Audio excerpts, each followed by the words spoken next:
इस खास विश्लेषण में आपका स्वागत है। आज हम 400 सालों के आर्थिक इतिहास को डिकोड करने वाले हैं। जरा सोचिए, धन या वेल्थ को लेकर हमारी समझ हमेशा एक जैसी नहीं रही है। ये सदियों से एक विशाल पेंडुलम की तरह एक छोर से दूसरे छोर तक झूलती रही है। चलिए मिलकर उन विचारों की जड़ों को समझते हैं जो आज हमारी दुनिया को चलाते हैं। आगे बढ़ने से पहले ये टाइमलाइन हमारी ऐतिहासिक यात्रा का एक शानदार विहंगम दृश्य देती है। 16वीं शताब्दी से शुरू होकर सीधे 2008 के वित्तीय संकट तक। इन पड़ावों को देखकर एकदम साफ हो जाता है कि अर्थशास्त्र कोई बोरिंग या स्थिर विषय नहीं है। ये समय, समाज और गहरे संकटों के साथ लगातार अपना रूप बदलता रहा है। इस पूरे इतिहास को आसानी से समझने के लिए हमने इसे 6 खास युगों में बांटा है। शुरुआती विचार, क्लासिकल युग, मार्जिनलिस्ट और ऑस्ट्रियन बदलाव, केनेजियन क्रांति, न्यू क्लासिकल और अंत में न्यू केनेजियन। बस यही वो 6 चरण हैं जो आधुनिक आर्थिक विचारधारा का पूरा विकासक्रम हमारे सामने रख देते हैं। तो चलिए पहले चरण से शुरू करते हैं। शुरुआती विचार, व्यापार और भूमि। सबसे शुरुआती औपचारिक आर्थिक विचारों में धन की परिभाषा बहुत ही ठोस थी। 16वीं से 18वीं शताब्दी के मर्केंटलिस्ट्स यानी वाणिज्यवादी एक बहुत ही दिलचस्प जीरो सम गेम में विश्वास करते थे। उनका पक्का मानना था कि दुनिया में धन की मात्रा पूरी तरह से फिक्स्ड है। मतलब कोई भी देश केवल तभी अमीर हो सकता है जब वो आक्रामक रूप से अपना माल बेचे और आयात को रोक दे। सीधी सी बात है, अगर एक का फायदा हो रहा है तो किसी दूसरे का नुकसान होना तय है। लेकिन फिर विचार बदलने लगे। 18वीं सदी के फ्रांसीसी फिजियोक्रेट्स ने कहा कि सिर्फ सोना या चांदी जमा करना असली धन नहीं है। उन्होंने पूरा फोकस व्यापार से हटाकर प्रकृति पर डाल दिया। उनका तर्क था कि असली समृद्धि तो वास्तव में कृषि भूमि के विकास से आती है। ये अपने आप में एक बहुत बड़ा वैचारिक बदलाव था। अब आते हैं दूसरे चरण पर, क्लासिकल युग, मुक्त बाजार। 1776 में एडम स्मिथ की वेल्थ ऑफ नेशंस के साथ पेंडुलम राज्य के कड़े नियंत्रण से छूटकर व्यक्तिगत स्वतंत्रता की ओर तेजी से झूल जाता है। यहाँ सबसे क्रूशल कॉन्सेप्ट है लेसे फेयर। स्मिथ और रिकार्डो जैसे क्लासिकल विचारों को एकदम स्पष्ट मानना था कि अगर सरकार अर्थव्यवस्था से पूरी तरह बाहर रहे तो मुक्त बाजार स्वाभाविक रूप से लंबी अवधि में पूर्ण रोजगार तक पहुंच जाएगा। यानी बाजार खुद में सक्षम है, उसे किसी सरकारी दखलंदाजी की बिल्कुल जरूरत नहीं है। और ये अदृश्य हाथ यानी इनविजिबल हैंड का सिद्धांत इस बात को बड़ी खूबसूरती से समझाता है। ये एक अटूट विश्वास था कि जब हर इंसान अपने स्वार्थ और लाभ के लिए काम करता है तो वो अनजाने में ही पूरी अर्थव्यवस्था का भला कर देता है।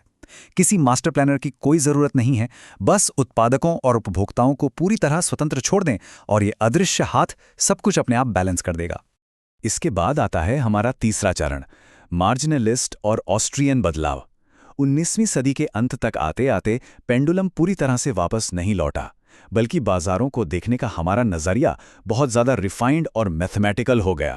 अब यहां हुए शिफ्ट पर ध्यान दीजिए। जहां क्लासिकल विचारक अपना पूरा ध्यान केवल फैक्ट्रियों और सप्लाई पर लगाते थे, वहीं मार्जिनलिस्ट क्रांति और ऑस्ट्रियन स्कूल ने एक नई सच्चाई पहचानी।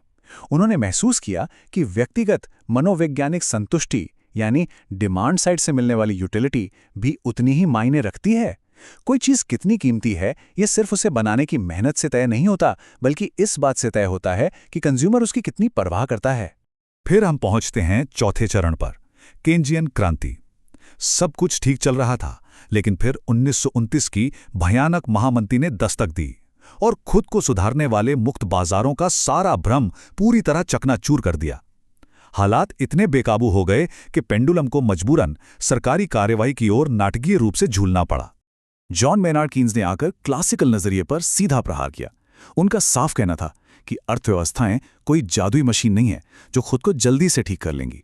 असलियत तो यह है कि वे अल्पावधि में अंडर एम्प्लॉयमेंट या कम रोजगार के जाल में बुरी तरह फंस सकती हैं, जहां से निकलने के लिए सरकारी हस्तक्षेप बहुत जरूरी है। कीन्स ने क्लासिकल अर्थशास्त्रियों के भविष्य में सब ठीक हो जाएगा वाले रवैये का मजाक उड़ाने के लिए एक जबरदस्त डार्क ह्यूमर का इस्तेमाल किया। उन्होंने कहा, दीर्घकाल में हम सभी मर चुके होते हैं।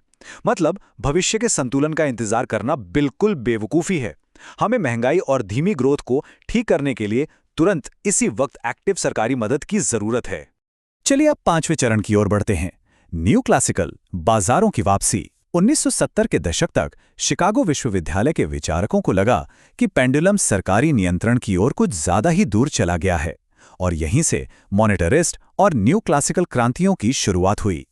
रॉबर्ट लूकस और रॉबर्ट बैरो जैसे न्यू क्लासिकल अर्थशास्त्रियों ने सख्त मुक्त मार्केट वाले अप्रोच की फिर से वापसी कराई। वो इस हद तक चले गए कि उन्होंने सरकार को ही एक स्वाभाविक बुरा तत्व मान लिया।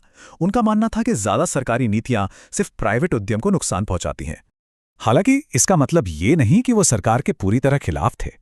न्यू क्लासिकल विचारकों का मानना था कि सरकार को अर्थव्यवस्था से दूर ही रहना चाहिए, सिवाय 3 बहुत ही स्पेसिफिक स्थितियों के। पहला, जब बाजार पूरी तरह गायब हो। दूसरा, जब जानकारी या ज्ञान अपूर्ण हो। या तीसरा, जब प्रदूषण जैसे कोई बाहरी प्रभाव मौजूद हो। बस इन्हीं मामलों में सरकार का दखल मंजूर था। और अंत में छठा चरण, न्यू केनेजियन स्टिकी रियलिटी। 1991 से 2008 के वित्तीय संकट तक आते आते ये न्यू केनेजियन युग हमारे इस आर्थिक पेंडुलम के दोनों चरम सिरों को बैलेंस करने की कोशिश करता है। न्यू केनेसियंस ने एक बहुत ही बुनियादी लेकिन दमदार सवाल पूछा।